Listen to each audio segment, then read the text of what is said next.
Okay, let's unpack this. Welcome back, everyone, to the deep dive. Today, we're really digging into something quite strange in the markets right now. A big disconnect. We're calling it the great market paradox. You've got these objective numbers, the math, basically screaming danger, but at the same time, investor feeling, the sentiment, it's signaling total calm. It's weird. I kind of see it like the Acapulco cliff diver's dilemma. Imagine the diver looking down, sees this beautiful, smooth ocean surface, looks perfect for a dive. That's like our market mood right now. Seems fine. But if you actually check the tide charts, the hard data, you see the tide's completely out. It's hiding this really shallow, dangerous bottom. That's the risk under the surface. That tension, that's exactly what we're zeroing in on today. We're doing a deep dive, trying to piece together signals from, well, two really critical long-term valuation metrics. We've got the Buffett Indicator and the Shiller PE, very important long-term views. And then we'll contrast those with two key short-term sentiment gauges, the VIX index and the 10-year Treasury yield. Right. Our goal here is really to understand how the market can seem to just defy gravity, defy the math, and maybe more importantly, what that defiance means for your long-term strategy. Makes sense.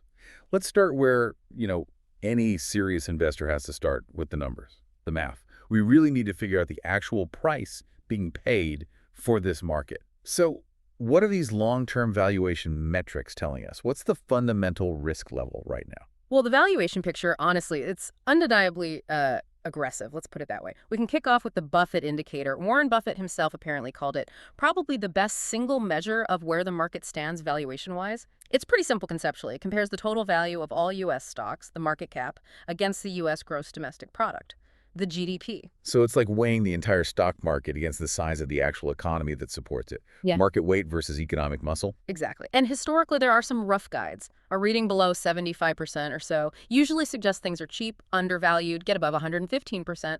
That starts suggesting overvaluation. Okay, so where are we now? Right now, and this is pretty stark, the reading is hovering somewhere between 217% and 219.6%. Wait, hang on. Did you say 219%? That just sounds astronomically high. It is. It really is. To give that some context, think back to the dot-com bubble peak, March 2000. That period basically defined irrational exuberance for a whole generation, right? Yeah, absolutely. That ratio peaked then at 159.2%. Okay. We are significantly far beyond that level today. We're sitting about 2.2 standard deviations above the historical trend line. Statistically, that's way out there. It's emphatically signaling strongly overvalued. And it suggests there's almost no margin of safety, as value investors like to call it, built into current prices. Okay, but I know the pushback you always hear with the Buffett Indicator. People say, hey, isn't that kind of outdated? Yeah. Companies like Apple, Microsoft, Google, they make money all over the world now, not just from the U.S. GDP. So U.S. GDP isn't the right comparison anymore. How valid is that? That's a fair question, and it's definitely a necessary one to ask. It's true, U.S. corporations are incredibly global now. But even if you try to account for that, maybe adjust the denominator, try to factor in global earnings somehow, the sheer magnitude of today's number, over 200%, still demands extreme caution. It's just so far above historical norms. What it tells you is that investors are pricing in this unprecedented level of future growth, almost flawless global expansion, stretching years and years into the future. You're basically paying a premium today that history strongly suggests is very, very difficult to sustain without a major reset, a correction. Okay, so the Buffett Indicator gives that huge macro picture, market versus economy. Let's drill down a bit then with the Shiller PE. That one focuses more on earnings, right? Sustainable earning power. Exactly. The Shiller PE, or KE ratio, that stands for cyclically adjusted price to earnings. It's crucial for getting a longer-term perspective on earnings. What it does is it smooths out the bumps, short-term noise in the economy, and earnings. It divides the current market price by the average of the last 10 years of inflation-adjusted earnings. So it looks back a whole decade, kind of like a market memory test. Precisely. It avoids getting fooled by one or two great years or one or two terrible ones. So what's the history tell us here? What's a normal or safe level for the CPA ratio? Well, the long-term average, going way back to 1881, is about 17.6. Okay. Generally, once the ratio gets up above 30, analysts start talking about danger territory. And where are we now? Currently, we're sitting somewhere between 37.9 and 39.92. Wow. So well above 30. Way above. that puts us in the 98th percentile of all historical readings. 98th percentile. So like in the entire history of the U.S. stock market, go back over a century, it's only been higher than this about 2% of the time. You got it. And the only time it was significantly higher was right at the peak of the dot-com mania. December 1999, it hit 44.2. Just before everything crashed. Just before the crash. And look, this extreme level isn't just some, historical factoid. It's a mathematical warning sign. When you pay this high a price for a smoothed 10-year stream of earnings, it mathematically implies, almost guarantees actually, a lower long-term rate of return. We're talking over the next 10, maybe even 20 years. The signals from both these big valuation metrics, they're clear. They're unambiguous. We are in a zone of extreme overvaluation. Okay, wow. So the long-term math is flashing bright red warning lights. Yeah. No ambiguity there. Now, let's step away from the spreadsheets for a minute and look at the mood on the street. If the numbers are so scary, why does it feel like pretty much every investor is, whistling a happy tune? Yeah. What's the sentiment telling us? This is where it gets really interesting, I think. Yeah, the sentiment indicators are telling a completely different story. It's like night and day compared to those valuation warnings. The market's emotional state right now, it's really one of profound complacency. Just calm. Too calm, maybe. All right, let's look at the VIX then. The VIX index, that's the famous fear gauge, right? What's the VIX, the CBOE volatility index, telling us about how much risk people perceive right now in the short term? So the VIX, it measures the market's expectation of volatility in the S&P 500 over the next 30 days. It gets derived from options prices. Basically, when investors get scared and rush to buy protection, like put options, the VIX spikes up. A reading above 30 usually signals significant fear. On the flip side, a low VIX, let's say generally below 20, that signals stability, calm, and crucially, complacency. Okay, and the current reading is? It's currently sitting around 16.74. 1674, so firmly in that low complacent zone? Very much so. That's a remarkably low level. It signifies a real lack of perceived risk out there. It means the market has basically stopped pricing in any serious chance of a big negative move downwards. Think about it like this. Insurance against a market downturn. It's historically cheap right now based on that VIX level. And that low level of fear that makes the market really vulnerable, highly susceptible to some kind of unexpected shock. A sudden geopolitical crisis, maybe a major company reports disastrous earnings unexpectedly. Something comes out of the blue because there's just no fear cushion priced in right now to absorb that kind of blow. Okay, so we've got sky-high prices based on the long-term math and rock-bottom fear based on the short-term VIX. Let's add another layer. What about the bond market? What's the 10-year U.S. Treasury yield telling us? That's a huge benchmark rate. Right. The 10-year yield is critical. It currently stands around 4.18%. It's actually bounced up a bit from a recent low. Now, typically, a rising yield signals that investors are feeling more confident about future economic growth, and maybe they expect a bit more inflation down the road, too. In essence, they're demanding a higher return from the safest possible asset, U.S. government debt, maybe because they feel okay about taking on more risk elsewhere, like in stocks. But wait, going back to fundamentals, shouldn't a rising risk-free rate like the 10-year yield actually put downward pressure on stock prices, on valuation? Yes, absolutely it should, theoretically. The 10-year yield is sort of the baseline, the risk-free rate that gets plugged into valuation models. It's used to discount a company's future expected earnings back to their present value. Right. So think about it. If that starting interest rate, the discount rate, goes up, the present value of profits you expect to earn way out in the future, say 10 years from now, actually shrinks. Okay. Mathematically, that should be putting downward pressure on stock prices today. But clearly the market isn't really behaving that way right now. It seems to be ignoring that gravitational pull. That's exactly right. What seems to be happening is the market's just overwhelming confidence, this belief in really strong, rapid future corporate earnings growth. That optimism is currently overpowering the negative effect of the rising discount rate. And that creates this really precarious balance, a structural tension. You've got strong confidence basically winning out over the fundamental math of cash flows, at least for now. It really reinforces this idea that the market might be operating on, well, borrowed time. So, okay, here we are. At the core of it all, we synthesize these things.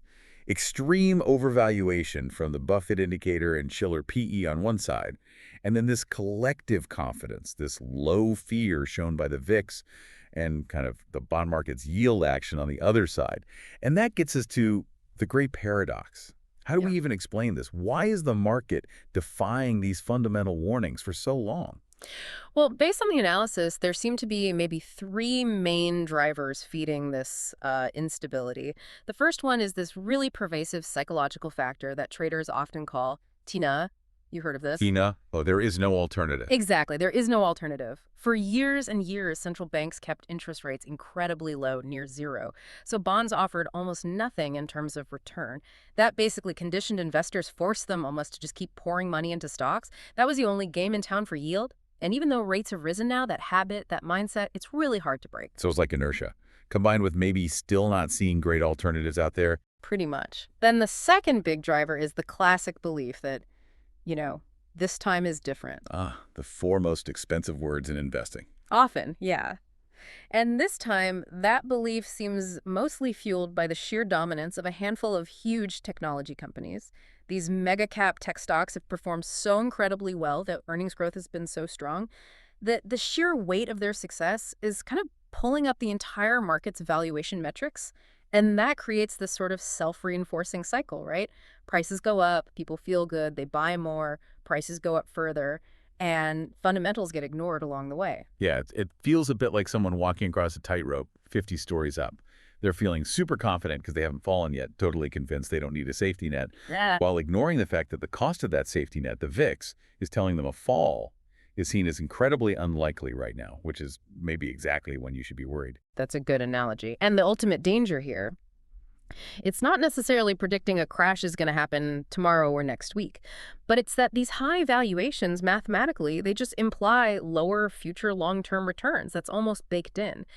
When the market is priced for perfection, like it seems to be now, there's just no cushion, no margin for error emotionally or mathematically. So any kind of disappointment, maybe a shock to supply chains, a big earnings miss from a key company, some unexpected geopolitical flare-up, anything like that, can trigger a really sharp, painful correction. Because again, there's just no fear priced in right now to absorb the surprise. Okay. This is crucial stuff. So what does this all mean for you, the listener, the strategic investor trying to navigate this? We need some practical takeaways here. How do we avoid making that classic mistake, the rookie mistake, of just piling in when the valuation tide looks dangerously high? Yeah, the key is really adopting some counterintuitive thinking. Forget the usual cliches for a second. Let's maybe tie strategy back to the VIX. We just said the VIX, which is like the price of insurance against a market drop, is really low right now. It's cheap. Now think about that. When something essential, like insurance, is on sale, what does a rational person do? They might consider buying some. Right. So if the market is overly confident and complacent, maybe you should be a bit more skeptical. If insurance against a downturn is cheap, maybe you should think about hedging or being more defensive. Precisely. And we also need to completely reframe how we react when prices do eventually fall, because they will at some point. Don't panic and sell into the fear. Try to see those moments as potential value opportunities. You know that analogy about tuna fish? When tuna goes on sale at the supermarket, people rush to buy more, not less. We should try to think about stocks the same way, lower prices or discounts. And maybe use that elevator analogy for dealing with the daily noise. Ignore the frantic headlines, market soars, market plunges. That's just the elevator music. Keep your focus locked on your long-term financial destination. Where do you need to get to in 10, 20 years? Okay, so be countercyclical, think long-term, don't panic. But if the overall market, say the S&P 500, looks really stretched and maybe dominated by a few expensive stocks, where can a cautious investor, someone who sees this tension, maybe look for better relative value? Is everything expensive? That's a key question. While the broad market index, especially being so tech-heavy, looks very highly valued, it doesn't mean everything is. The analysis suggests looking for, let's call them, pockets of relative value, areas that maybe haven't run up quite as much. Specifically, maybe look towards smaller cap stocks, which often lag in these mega cap-led rallies. And also consider sectors that might offer more fundamental grounding, perhaps like energy, healthcare, maybe even real estate, depending on the specifics. But the crucial thing is to focus on high-quality companies within those areas. Businesses with strong balance sheets, durable competitive advantages, and the ability to generate real, reliable earnings, almost regardless of what the VIX is doing or what the momentary market mood is. And this really brings up a final, maybe the most critical question for every single investor listening right now. When the tide eventually does turn, which signal are you going to trust? Are you going to trust that smooth, placid surface of collective confidence? Or are you going to trust the sometimes painful but enduring mathematics of valuation? Yeah, that's the key, isn't it? The ultimate paradox isn't just about timing the next dip. It's maybe about whether this collective amnesia, this VIX that seems to forget the dot-com crash of 2008 ever happened, whether that will finally get cured by the cold, hard math of the Shiller PE and the Buffett Indicator. The smart investor, the strategic one, is probably cautious right now, focusing on managing risk. Because, as you said, high valuations mathematically point towards lower future returns down the road. And hey, if you're looking for an easy way to keep tabs on these really important long-term warning signs we've been talking about, especially the data like the Buffett Indicator, we actually recommend you search for and download the iOS app called Buffett Indicator. Just search Buffett Indicator on the Apple App Store. It's a really straightforward tool to help you track that overall market temperature in basically real time. Worth checking out. Okay, before we wrap up, just the necessary reminder. All the analysis we discussed today is based on publicly available sources. Things change, data gets revised, interpretations can differ. This content is purely for educational purposes. It is absolutely not investment advice. Please, always conduct your own thorough due diligence before making any investment decisions. And if you enjoyed this deep dive and want to hear more discussions like this, make sure to subscribe to us on Apple Podcasts or Spotify. Just search for Deep Value Investing.